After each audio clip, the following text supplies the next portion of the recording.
Seorang mantan narapidana pembuat bom yang terlibat dalam serangan mematikan di klub malam di Bali pada tahun 2002, Umar Patek, telah mendapatkan kesempatan hidup baru dengan memiliki bisnis kopi sendiri.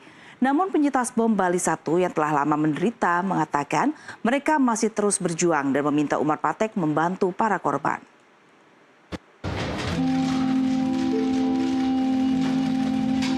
Umar Patek, anggota kelompok jemaah Islamiyah yang terkait dengan Al-Qaeda, pada tahun 2012 dipenjara selama 20 tahun setelah dinyatakan bersalah membuat bom yang meledak di 2 klub malam di Bali dan menewaskan 202 orang, termasuk 88 warga negara Australia dan 38 warga negara Indonesia. Pada tahun 2022, dia dibebaskan secara bersyarat dan telah meminta maaf kepada para korban. Pembebasannya pun memicu kemarahan di Australia dan Indonesia. Sebesar apapun yang diberikan kepada mereka tidak sebanding dengan apa yang mereka alami.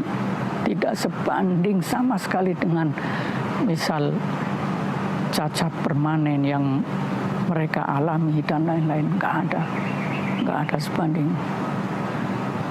Makanya saya selalu mendoakan mereka. Dan mudah-mudahan saya diampuni dosa-dosanya. Dan saya tidak segan-segan untuk kesekian kalinya saya memohon maaf. Pada peluncuran sebuah kafe di kota Surabaya, Jawa Timur yang dimiliki oleh dokter gigi David Andreas Mito, sebuah spanduk bergambar wajah Umar Patek menghiasi. Karena kafe tersebut menggunakan biji kopi yang dipasok dan dipanggang oleh Patek.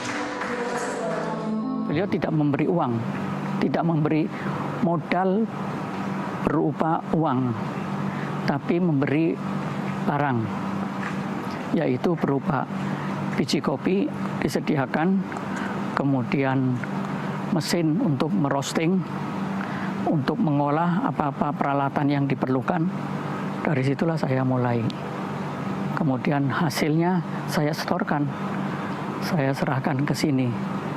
Alhamdulillah dari situlah mulai sedikit-sedikit saya dapat artinya penghasilan dari jerih payah sendiri.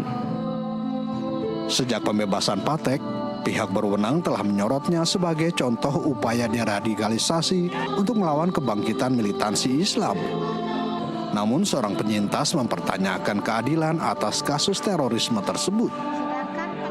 Kayak saya ini sebagai korban langsung, saya masih biayai anak sekolah 2, saya harus cari makan, saya harus biayai anak sekolah.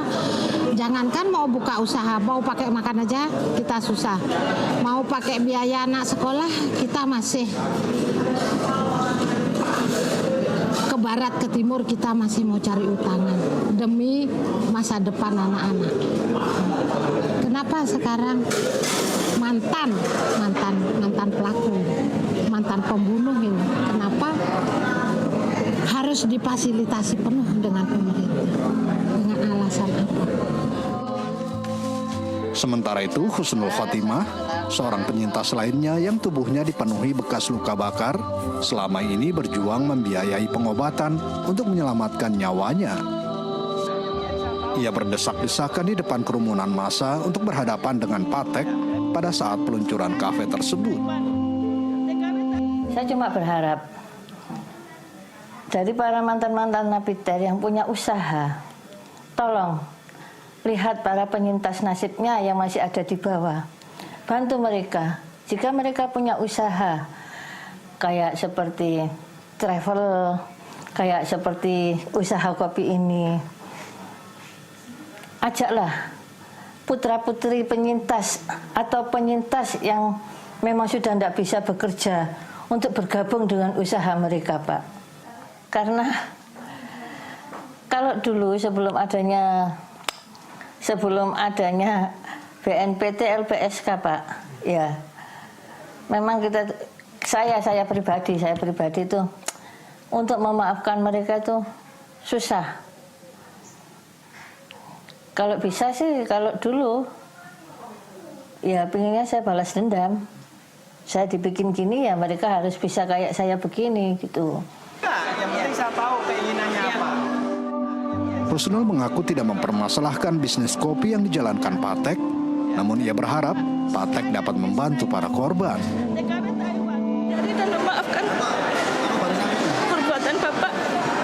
Dan alhamdulillah Bapak sekarang sudah berubah jadi orang yang baik. Dan saya berharap jika Bapak ini nanti berhasil dan sukses, Pak. Pak Ali, Pak Uji, mantan-mantan napiter yang sudah sukses semua, Pak. Tolonglah. Umar Patek mengatakan ia memahami kekecewaan orang-orang terhadap bisnis barunya dan berharap dapat memberikan sebagian dari penghasilannya kepada para penyintas yang sebagian besar masih dalam masa pemulihan. Saya memilih jalan seperti ini bukan tanpa resiko, bukan biasa-biasa saja.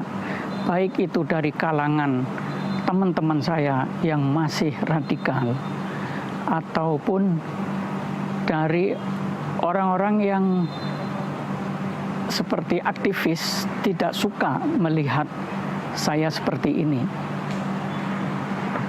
Keputusan ini berat buat saya, tapi bismillah, karena saya merasa inilah yang keputusan yang benar, sehingga apapun resikonya saya jalani. Peristiwa bom Bali 1 adalah serangkaian 3 ledakan bom yang terjadi pada malam 12 Oktober 2002 di Pulau Bali. 2 ledakan pertama terjadi di Padis Pub dan Sari Club di Legian Kuta, sedangkan ledakan ketiga terjadi di dekat Konsulat Jenderal Amerika Serikat. NTV melaporkan.